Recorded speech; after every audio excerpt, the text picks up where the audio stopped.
Hi everyone, welcome back to another video. I'm here to tell you why you should go organic. How to go organic. So I had no choice to go organic, as you would have seen from my YouTube channel, that I was poisoned by a contaminated site and my family and I became allergic to the 20th century, and we ended up with a condition called multiple chemical sensitivity, which meant that we became allergic to multiple chemicals, one of which was pesticides, which is on non-organic produce and body care. So we had no choice. We had to make a change, and this was 20 years ago, and there wasn't much in the way of organic products. So most of the things that we bathed in and washed ourselves with and we ate had pesticides in them unless they were certified organic. And even then, there wasn't much beauty care around. Mineral makeup wasn't a thing back then, and there was nothing really that was safe and natural that you couldn't find in a hippie market or someone who made in their own backyards. So we had no choice, and the reason that I'm making this video is that I want you guys to have a choice to go organic, and to make sure that you have a choice and that you don't have to go organic because you have no choice like me. Rates of illnesses are increasing. Multiple chemical sensitivity, or MCS, is 1 in 5 in Australia now and 1 in 4 in America. The rates of cancer are now 1 in 2. And obesity, diabetes, and other invisible illnesses are increasing dramatically.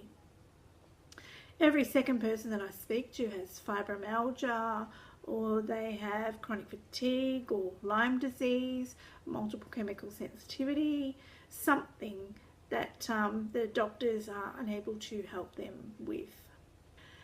We know that organic is expensive, but so is healthcare.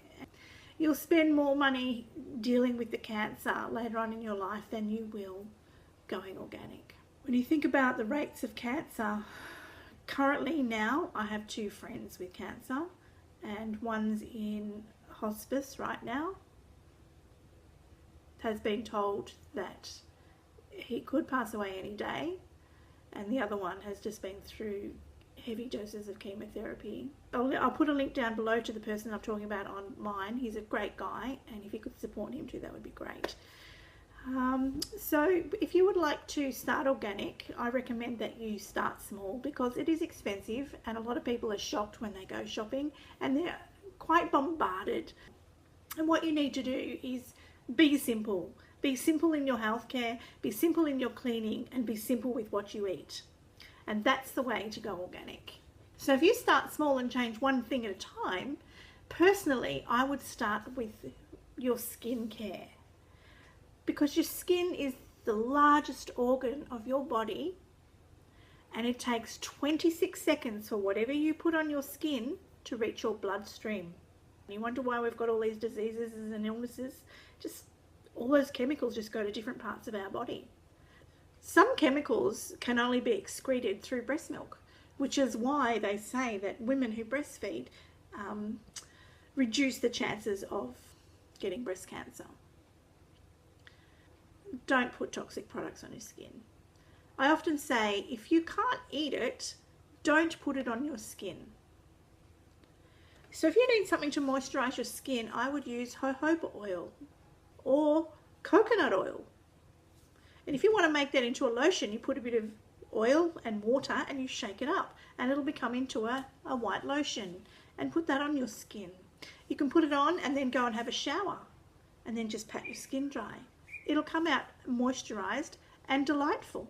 Another thing that you can do that's small to go organic is to start a small herb garden or a container garden. There's so many things that come in dwarf sizes as well. You can get your dwarf lemons and your dwarf nectarines and your dwarf peaches and your dwarf oranges. You can get dwarfs anything if you live in the city and you want to do container gardening.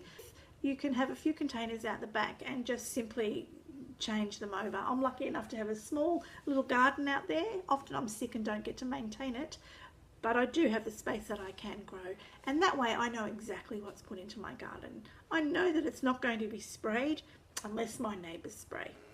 If you can't afford to go fully organic and you can't haven't got the space to grow or the energy to grow.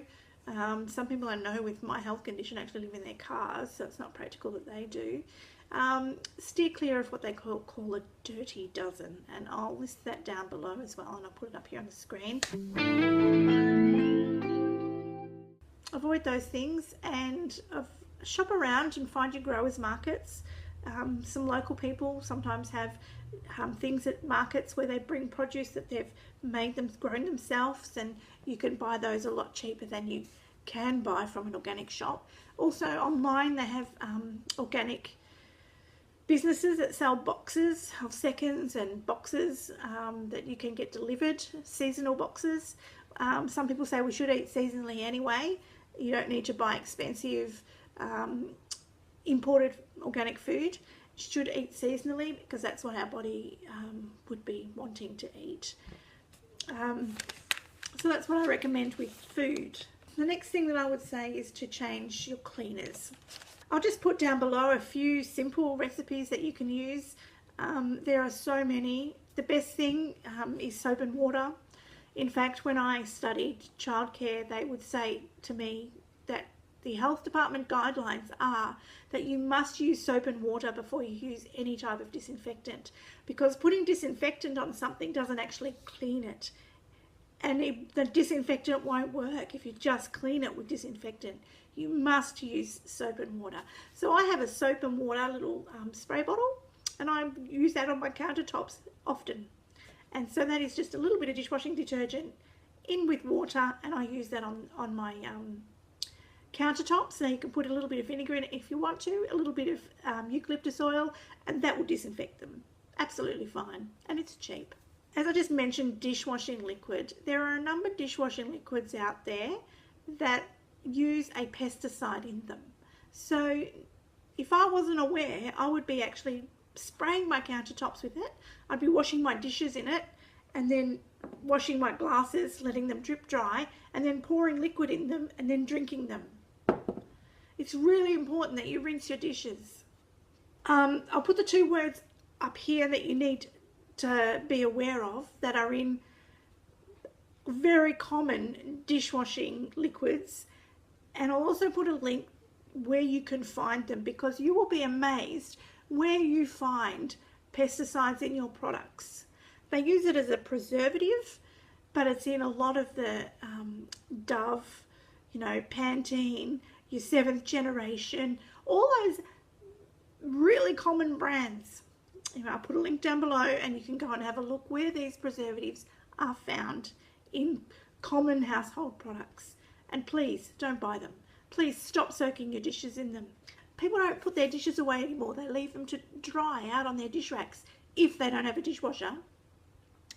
And so they're just letting the chemicals dry on these products, and then they're eating from them or they're drinking from them. It's not good. Please change your dishwashing liquids to something that doesn't have these two preservatives in them. The EPA actually cautions you to not use these products on our food, or we wash our dishes in it and we're soaking our hands in it. So I'll leave the link down, ewg.org, and the other one is Household Products Database. So if you could check those out and learn to read your labels, look up the Household Products Database. And another little fantastic app is called the Chemical Maze. You can just download that on your phone, and you can just pop that into whatever you want, a product or an ingredient, and it'll tell you if it's okay to consume, if there's any potential side effects, and what it can be derived from. Narelle Trenery from myessence.com actually taught me about what the word derived means. And she said to me one day, if you have a potato, would you give that to your child? Yes.